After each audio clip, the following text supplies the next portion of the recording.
नमस्कार। एक बार फिर हिंदी वारदी विद डॉक्टर वरप्रसाद वासाला में आपका स्वागत है। मैं doctor Varaprasad Vasala, assistant professor of Hindi, head of Hindi department, SRR government arts and science college Karimnagar की ओर से आप सभी का आज की प्रस्तुति में स्वागत करता हूं। आज की प्रस्तुति का विषय है मैत्री शरण गुप्त की जो कविता है नवयुवकों से। इस प्रस्तुति ये प्रस्तुति शातवाहन विश्वविद्यालय Karimnagar BA, BCom, BSc second year के थर्ड सेमेस्टर के कॉमन कोर्स सिलेबस से लिया गया है। यह हिंदी काव्य निधि के नवीन पद्य भाग से यानी कि ये चौथा पार्ट है, जिसके द्वारा जो थर्ड सेमेस्टर के जो छात्र हैं वो लाभान्वित होंगे। साथ ही इस प्रस्तुति को ऐसा प्रिपेयर किया गया है कि मैत्री शरण गुप्त का साधारण परिचय और उनकी काव्यगत विशेषताओं पर प्रकाश डालते हुए उनकी इस कविता के बारे में हम जानेंगे। तो कहने का मतलब ये है कि एक और थर्ड सेमेस्टर छात्रों के लिए ये लाभान्वित होंगे, थर्ड सेमेस्टर के छात्र। तो दूसरी ओर साधारण रूप से मैत्री शरण गुप्त के बारे में जानने के लिए भी ये वीडियो उपयुक्त होगी।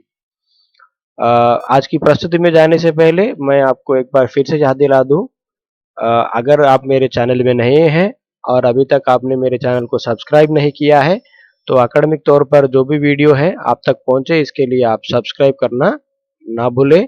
इस प्रस्तुति को अंत तक देखिएगा। अगर आपको ये प्रस्तुति पसंद आई है तो लाइक, शेयर और कमेंट जरूर कीजिएगा। तो चलिए चलते हैं आज की प्रस्तुति में। आज की प्रस्तुति में आज की प्रस्तुति का जो पाठ का जो विषय है नवयुवकों से कविता। इस कविता के द्वारा सबसे पहले मैं मैत्री शरण गुप्त की जीवनी यानी उनकी व्यक्तिगत जीवन का परिचय दूंगा। फिर इसके बाद उनके काव्यों का परिचय देते हुए इनकी काव्यगत प्रवृत्तियों पर प्रकाश डालूंगा। फिर इसके बाद नवयुवकों से कविता का भावार्थ समझाते हुए कुल मिलाकर मैत्री शरण गुप्त के का जीवन परिचय, उनके काव्य, उनकी काव्यगत प्रवृत्तियां और नवयुवकों से कविता पाठ का सारांश आपके सम्मुख प्रस्तुत करूंगा। तो चलिए चलते हैं आज की प्रस्तुति की ओर। ये है मैत्री शरण गुप्त जी, जो राष्ट्र कवि के नाम से विख्यात है। इन महानुभावों को नमन करते हुए कवि परिचय, काव्यगत विशेषताएं और कविता पाठ की ओर हम बढ़ेंगे। मैत्री शरण गुप्त के कवि परिचय सबसे पहले हम देखेंगे, क्योंकि कवि की जो दृष्टि होती है उसी के अनुरूप उनकी रचनाएं होती हैं। अगर कवि की दृष्टि अगर हम समझ लें तो उनकी कविताओं को समझना बहुत आसान हो जाएगा। वैसे एक बार फिर से मैं याद दिला दूं, ये जो वीडियो है ये चौथा वीडियो है। थर्ड सेमेस्टर का जो काव्य नदी जो संकलन है उसमें इससे पहले कबीरदास दोहे, तुलसीदास दोहे, सूरदास के पद नाम से 3 वीडियो ऑलरेडी लिए जा चुके हैं। अगर आप उनको भी देखना चाहें तो इस चैनल पर उपलब्ध है, आप उनको भी देख सकते हैं। तो चलिए चलते हैं मैत्री शरण गुप्त के कवि परिचय की ओर। मैत्री शरण गुप्त जी हिंदी साहित्य के आधुनिक काल के राष्ट्रीयतावादी काव्यधारा के प्रमुख कवि हैं। किस बात के प्रमुख कवि हैं ये? राष्ट्रीयतावादी काव्यधारा के प्रमुख कवि हैं। राष्ट्रीयता यानी कि देशभक्ति के प्रति, देश के प्रति भक्ति या प्रेम को उत्पन्न करने वाली कविताओं को लिखने में ये सर्वश्रेष्ठ कवि माने जाते हैं। इसीलिए इनको राष्ट्र कवि उपाधि से सम्मानित किया गया। फिर इनके बाद इनके जन्म के बारे में जाने तो इनका जो जन्म हुआ है सन 1886 में झांसी जिले के चिरगांव नामक गांव में इनका जन्म हुआ है। कौन से गांव में हुआ है इनका जन्म? चिरगांव में हुआ है। इनके पिता जो हैं, यानी कि इनका जो जन्म हुआ है एक संभ्रांत वैश्य परिवार में हुआ है। इनके पिता जो हैं सेठ रामचरण दास से इनके पिताजी सेठ रामचरण दास जी हैं। इनके प्रभाव से मैत्री शरण गुप्त जी साहित्य के लोक में पदार्पण किए। बचपन से ही इन्होंने कई सारे चौपाइयाँ, छप्पे लिखना घर में चल रहा था। वैसे सेठ रामचरण दास जी परम राम भक्त थे, तो मैत्री शरण गुप्त जी ने अपने आरंभिक साहित्यिक जीवन में पहले राम पर ही बहुत सारे कविताएं उन्होंने लिखी है, जो छंद से युक्त हैं। जैसे उदाहरण के लिए दोहा, चौपाई, छप्पे छंदों में उन्होंने राम की भक्ति के बारे में बहुत कुछ लिखा है। फिर इसके बाद ये गांधी जी के अनुयायी बने उन्हीं के अनुयायी बनकर स्वतंत्रता संग्राम में उन्होंने भाग लिया और कई बार ये जेल भी गए। इसलिए इनके रग-रगों में देश प्रेम और देशभक्ति की भावना जागृत होती हुई हमको दिखाई देती है। फिर इसके बाद उनके शिक्षा पर अगर जाएँ, तो इन्होंने संस्कृत और कड़ी बोली हिंदी में अपनी शिक्षा को ग्रहण किया। इनको अंग्रेजी का पर्याप्त ज्ञान भी था। लेकिन ये जब लिख रहे थे, आरंभिक दौर में जब लिख रहे थे, तो ये छंद युक्त कविता लिख रहे थे। यानी कि छंद से युक्त कविता ही इनकी दृष्टि में कविता थी। लेकिन जब गुरु यानी कि महावीर प्रसाद द्विवेदी जी, जो जिन्होंने सरस्वती नामक पत्रिका का संपादन किया एक लंबे अरसे तक, उनकी प्रेरणा से इन्होंने एक मोड़ लिया। उसमें छंद मुक्त कविता के द्वारा जनता तक पहुँचने की जो काव्य भाषा है, उसको अपनाकर मुक्त छंद में कविता लिखने की प्रेरणा जो है महावीर प्रसाद द्विवेदी जी से उनको मिली थी। इसीलिए इनके काव्य गुरु जो हैं, ये सीधे गुरु तो नहीं है, लेकिन इनके काव्य गुरु और इनके यानी कि साहित्यिक गुरु के रूप में महावीर प्रसाद द्विवेदी जी माने जाते हैं। वैसे ये द्विवेदी कालीन प्रमुख कवियों में से एक माने जाते हैं। इन्होंने देश प्रेम और देशभक्ति से संबंधित कई सारी रचनाएँ उन्होंने की है। जिनका यानी कि जिनकी जिनके इनका जो काम है, उससे प्रभावित होकर इनको कई सारे सम्मान भी मिले हैं। वैसे स्वतंत्रता के यानी कि महात्मा गांधी जी स्वतंत्रता आंदोलन के दौरान महात्मा गांधी जी ने इनको राष्ट्र कवि की उपाधि से सम्मानित किया। फिर इसके बाद ये राज्यसभा के स्वतंत्रता आने के बाद ये राज्यसभा के सांसद बने और कई सालों तक इन्होंने देश की शिक्षा नीति के लिए इन्होंने अपना विशेष कार्य किया। फिर इसके बाद ये इनको पद्म भूषण उपाधि से भी नवाजा गया और इनको इनके जो कार्य हैं, इनसे प्रभावित होकर इलाहाबाद विश्वविद्यालय ने इनको डीलिट की उपाधि प्रदान की।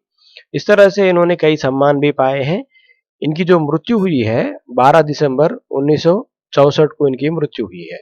इस प्रकार इन्होंने उनका जो जीवन है वो देश के लिए अर्पित करके अपना समस्त जीवन श्रद्धा के साथ अपने देशभक्ति और देशभक्ति की भावनाओं को प्रचार करने के लिए इन्होंने सदुपयोग किया है। इस तरह मैत्री शरण गुप्त जी हमको विशेष रूप से देश प्रेम के कवि के रूप में हमको देशभक्ति के कवि के रूप में, राष्ट्र कवि के रूप में हमें हमारे सामने आते हैं। तो मैत्री शरण गुप्त के काव्य और उनके काव्यगत विशेषताओं पर प्रकाश डालते हैं। तो सबसे पहले उनके काव्यों पर जाएं, तो इन्होंने कई सारी रचनाएं की हैं। एक तो कुछ तो मौलिक रचनाएं हैं, कुछ अनुदित रचनाएं हैं।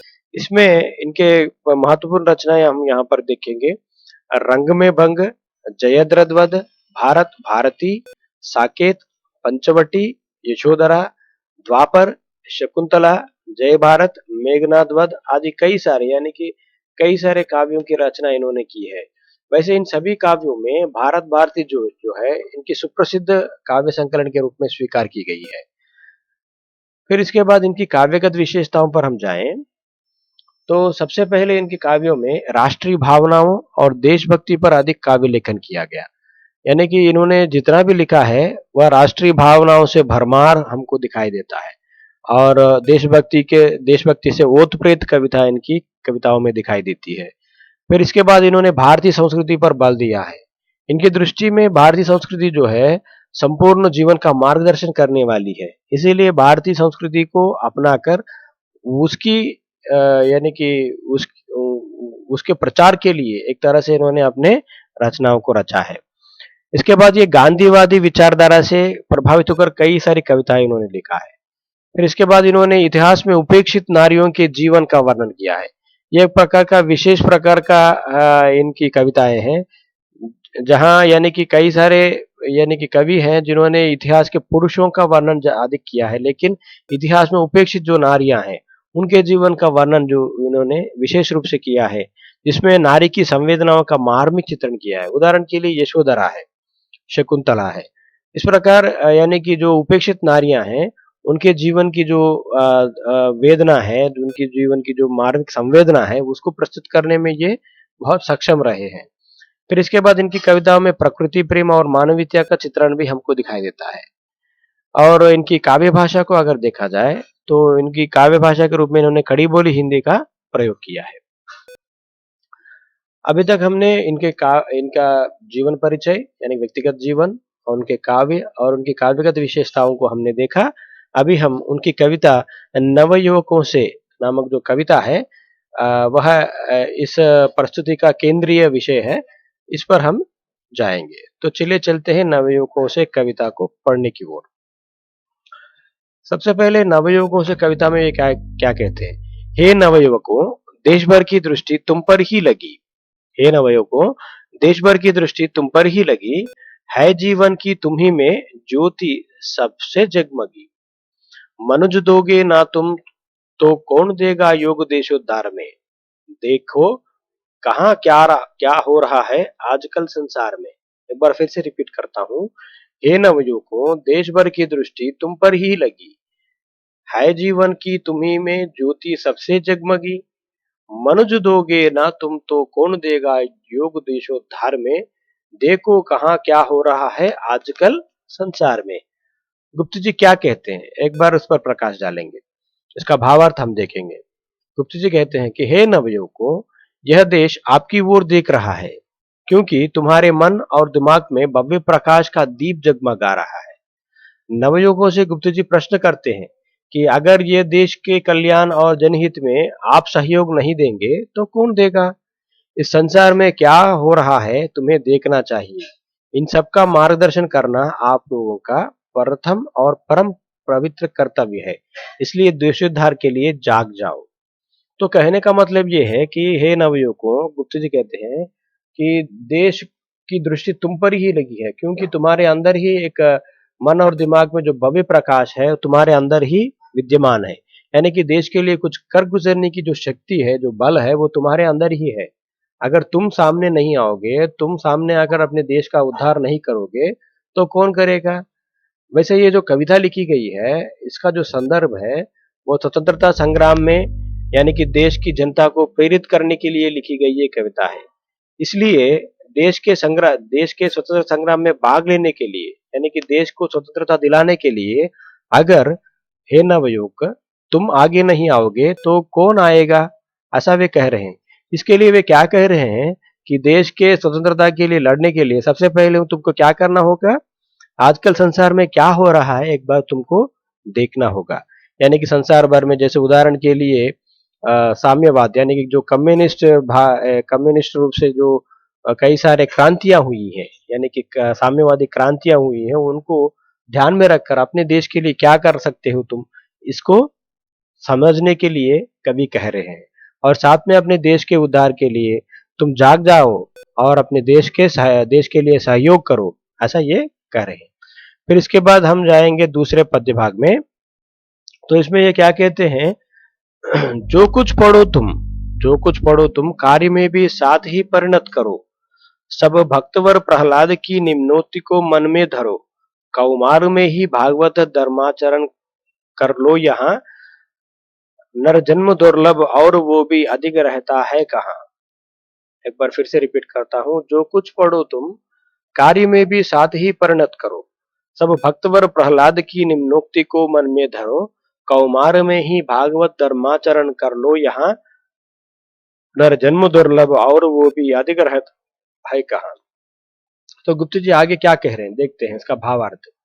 हे नवयुवकों, आप लोग जो कुछ भी अपनी पुस्तक से पढ़ते हो, यानी कि जो कुछ भी आप ज्ञान प्राप्त करते हो, उसके सार को तुरंत आचरण में बदल डालो, यानी कि उसको आचरण में डाल दो। श्रेष्ठ भक्त प्रहलाद के नियमों को अपने मन के अंदर धारण कर लो। उनका नियम क्या है, भगवान के द्वारा मिला संदेश को बाल्यावस्था में ही उन्होंने स्वीकार किया है। स्वीकार करके अपने धर्म को समझकर उसके अनुसार आगे बढ़ा, जिससे उनको मोक्ष की प्राप्ति हुई। उसी प्रकार यानी कि बहुत तुरंत, यानी कि बहुत कम समय में, युवावस्था में ही अपनी देश की स्थिति को समझ जाओ, ताकि अपने देश के लिए कुछ कर गुजरने की जो शक्ति है उसको तुम समेट कर अपने देश के लिए कुछ कर कर सको। इसलिए भगवान से प्राप्त यह जीवन परमार्थ के लिए प्रयत्नशील रहे। इस देश को आगे बढ़ाओ और अपना जीवन सार्थक बना लो। तो एक प्रकार से कवि भक्तवर प्रहलाद का यानी कि उदाहरण देते हैं, क्योंकि भक्तवर प्रहलाद ने बहुत, यानी कि निम्न आयु में, यानी कि बाल्यावस्था में ही भगवान विष्णु का धर्माचरण करने के लिए उन्होंने स्वीकार कर लिया और स्वीकार करके उसमें साधना की और जीवन पर्यंत उन्होंने साधना करके अंत में वे मोक्ष की प्राप्ति को यानी कि प्राप्त हुए। उसी प्रकार अगर बाल्यावस्था में यानी कौमारावस्था में ही अगर आप देश की स्थिति को समझ लें और देश की स्थिति में आगे बढ़े तो देश का उद्धार हो सकता है। देश की भी मुक्ति प्राप्त हो सकती है। इस तरह यानी कि हमें जो जीवन मिला है वह बहुत क्षणभंगुर है, यानी कि अनिश्चित जीवन है। इसको परमार्थ में लगाओ और अपने देश की सेवा में इसे अ, अर्पित कर दो, ऐसा कवि कह रहे हैं। इसके बाद क्या यानी कि आखिरी पद्य भाग पर हम जाएंगे। वे क्या कहते हैं? पत असंयम और संयम है तुम्हें अब सब यह कही, पहला अशुभ है दूसरा शुभ है इसे भूलो नहीं, पर मन प्रथम की ओर तुमको झुकाएगा अभी, यदि तुम न संभलोगे अभी तो फिर न संभलोगे कभी। तो क्या कह रहे हैं एक बार रिपीट करते हैं। पथ असंयम और संयम है तुम्हें अब सब कहीं, पहला अशुभ है दूसरा शुभ है इसे भूलो नहीं, पर मन प्रथम की ओर तुमको झुकाएगा अभी, यदि तुम न संभलोगे अभी तो फिर न संभलोगे कभी। यानी कहने का मतलब ये है कि कवि जो है असंयम और संयम यानी कि जो रास्ते हमको मिलते हैं उनके बारे में बता रहे हैं। गुप्त जी कह रहे हैं कि जब भावार्थ देखते हैं, हे नवयुवकों, अब आपके सामने दो मार्ग हैं। आपको जानना होगा कि आपके सामने जो पहला मार्ग है वो हमारे लिए अशुभ का संकेत है, दूसरा मार्ग जो है शुभ का संकेत है। इन दो मार्गों के फलस्वरूप को भूलना नहीं चाहिए।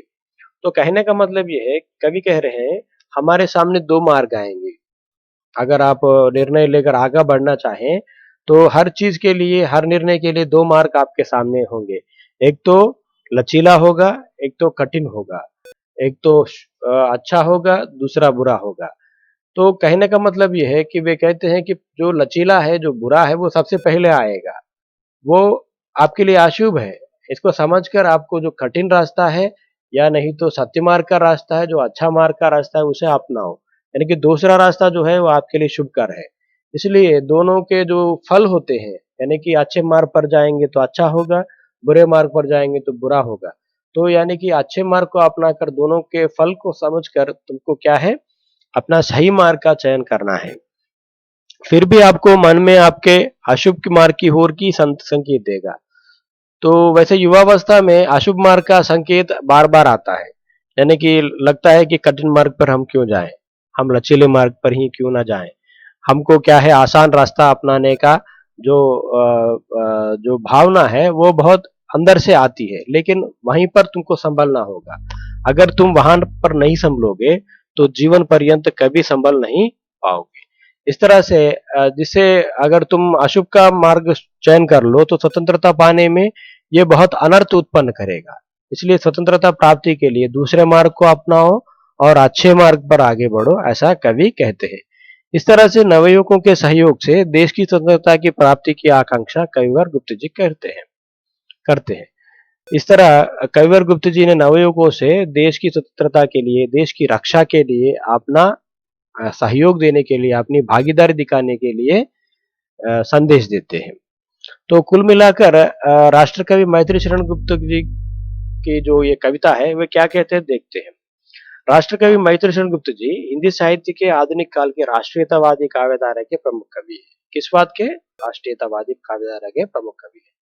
इनका जो जन्म हुआ है सन 1886 में झांसी जिले के चिरगांव नामक गांव में हुआ। इनके पिताजी सेठ रामचरण दास जी हैं। इन्हीं की प्रेरणा से इन्होंने साहित्य सृजन को आरंभ किया। यानी कि जब ये युवावस्था में आए तो ये गांधी जी के अनुयायी बनकर स्वतंत्रता संग्राम में भाग लिया और कई बार जेल भी गए। लेकिन महावीर प्रसाद द्विवेदी जी के सहयोग से इन्होंने अपने छंदयुक्त कविता को छंदमुक्त कविता में बदला और देश की प्रेरणा, देश की भक्ति के लिए और देश की सेवा के लिए इन्होंने कविताओं को लिखा। इसलिए इनके काव्य गुरु महावीर प्रसाद द्विवेदी जी माने जाते हैं और इन्होंने अपना जीवन पर्यंत जो काम किया उसके लिए उनको कई सम्मान मिले हैं। ये राष्ट्र कवि के उपाधि से नवाजे गए हैं और साथ में राज्यसभा के सांसद बने हैं। पद्म भूषण की उपाधि से इनको नवाजा गया है। फिर इसके बाद इनकी जो मृत्यु हुई है 12 दिसंबर 1964 को इनकी मृत्यु हुई है। इनकी रचनाओं पर जाएँ तो कई सारी रचनाएँ हैं, लेकिन इनमें इनके मुख्य रूप से इनकी रचनाओं में भारत भारती, साकेत, यशोधरा ये जो महाकाव्य है, ये बहुत प्रसिद्ध रचनाएँ हैं। इनकी काव्यगत विशेषताओं पर अगर हम जाएँ, तो इनकी काव्यगत विशेषताओं में राष्ट्रीय भावनाओं पर अधिक काव्य लेखन किया गया, भारतीय संस्कृति पर बल दिया गया, गांधीवादी विचारधारा पर कविताएँ लिखी गई, इतिहास में उपेक्षित नारियों के जीवन का वर्णन किया गया, जैसे उदाहरण के लिए यशोधरा है, शकुंतला है और इनकी काव्य भाषा जो है कड़ी बोली हिंदी है। इस तरह से इनकी काव्य भाषा की काव्यगत विशेषता यानी काव्य की विशेषताओं को हमने देखा। फिर हम कुल मिलाकर इस पाठ का जो यानी कि नवयुगों से जो पाठ है, कविता पाठ है, इसका सारांश देखें तो गुप्त जी कह रहे हैं कि हे नवयुवकों, अपने मन और दिमाग में भव्य प्रकाश का दीप जगमगा रहा है, इसलिए देशोद्धार के लिए जाग जाओ। यानी कि तुम्हारे अंदर जो बल है, जो शक्ति है, उसे देशोद्धार के लिए लगाओ। हे नवयुवकों, आप लोग जो कुछ भी अपनी पुस्तक से पढ़ते हो, उसके सार को तुरंत आचरण में बदल डालो। वे आगे और कहते हैं कि तुमने जो कुछ भी ज्ञान प्राप्त किया है, उस ज्ञान को देश के उपयोग के लिए उसे तुरंत आचरण में लाओ, ताकि देश का उद्धार हो सके। फिर इसके बाद अंत में कहते हैं, हे नवयुवकों, आप सबके सामने दो मार्ग हैं। दूसरा मार्ग शुभ का संकेत है, जिसे अपनाकर अपनी देश की रक्षा के लिए आगे बढ़ो। यानी कि देश की रक्षा के लिए यानी कि देश के लिए अगर तुम आगे बढ़ोगे तो तुम्हारे पास दो रास्ते आएंगे। एक तो लचीला होगा, सरल होगा, दूसरा जो होगा कठिन होगा, लेकिन अच्छा होगा। तो वे कहते हैं कि दूसरा मार्ग तुम्हारे लिए शुभकर है, तुम्हारे देश के लिए अच्छा है, इसलिए दूसरे मार्ग का चयन करके तुमको अपने देश की सेवा के लिए आगे बढ़ना चाहिए, जिससे तुम्हारी देश की रक्षा तुम कर पाओगे। इस तरह नवयुवकों के सहयोग से देश की स्वतंत्रता की प्राप्ति हो यानी देश की रक्षा की आकांक्षा करते हैं कविवर गुप्त जी। इस तरह से नवयुवकों से कविता के द्वारा अपने नवयुवकों को देश के उद्धार के लिए, देश की रक्षा के लिए, देश की प्रगति के लिए अपना सहयोग और भागीदार देने के लिए कवि आग्रह करते हैं। इस तरह से अभी तक हमने मैत्री शरण गुप्त की जीवन परिचय को देखा, फिर इसके बाद उनके काव्यों को और उनकी काव्यगत विशेषताओं पर प्रकाश डालते हुए उनकी महत्वपूर्ण कविता नवयुगों से कविता का पाठ का सारांश हमने भावार्थ युक्त हमने देखा। यह प्रस्तुति आपको पसंद आई है तो आप सब्सक्राइब, लाइक और शेयर ज़रूर कीजिएगा और इस प्रस्तुति को ध्यानपूर्वक सुनने के लिए हिंदी वारदी विद डॉक्टर वरप्रसाद वासाला की ओर से आपको धन्यवाद। ऐसे वीडियो मैं आगे भी लेकर आता रहूँगा। अभी तक आपने मेरे चैनल को सब्सक्राइब नहीं किया है तो सब्सक्राइब कर लीजिएगा। धन्यवाद। जय हिंद, जय हिंदी।